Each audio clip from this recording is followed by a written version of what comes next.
I'm Susan Booker. Pete and I have been married for almost 37 years. He's a great guy. We've had a wonderful life together. Being in the radio business and with all the community service has given us the opportunity to meet some wonderful people, do some wonderful things. I think the great thing about Pete is, as a leader, he kind of sets it and forgets it. And I think that really translates well into some of his nonprofit activities, because he sees that everyone has a lot of talent. Pete Booker is definitely a community builder. If you look at the organizations that he has spent time developing, OCI, Ursuline Academy, he took Smart Drive and built it from the ground up. When our son was in high school, 3 students in his school were involved in a very bad car accident. 2 were killed. At that point, Pete just said, I have to do something. I have to do something so that this doesn't happen again. We at Smart Drive are out there doing a mission that he came up with on his own because he was touched by a tragedy that happened in the community. A lot of his work is behind the scenes in boardrooms.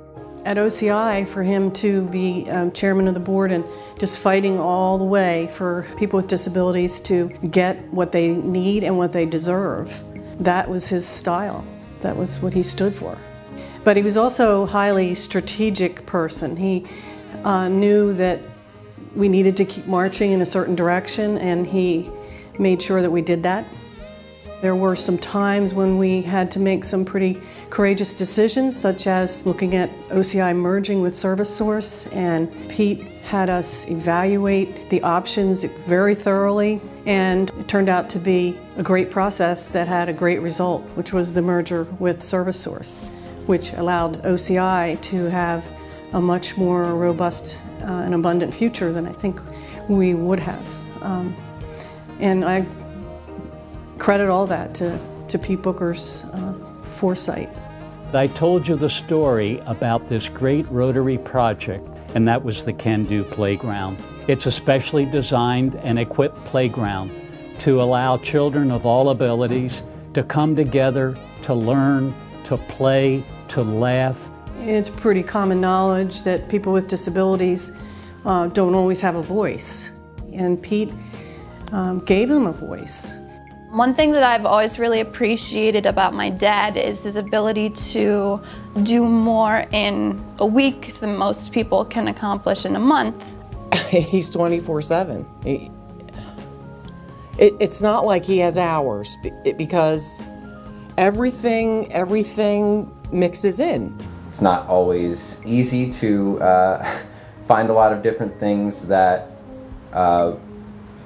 involve your passion, and I think seeing how he did it definitely, even indirectly, influenced how I've chosen to live my life. There's never a question he's a boss. There's never a question that he's family or your friend or unconditionally for you. I've always appreciated the fact you let me be me. You never looked over my shoulder. You always believed in my abilities, whatever they are, and said, go do it. I have learned so much from him, and I continue to look forward to more opportunities where I can learn more and just really watch him work, because it has been an amazing ride. I thank you so much for projecting your great passions onto me and allowing me to be who I am now.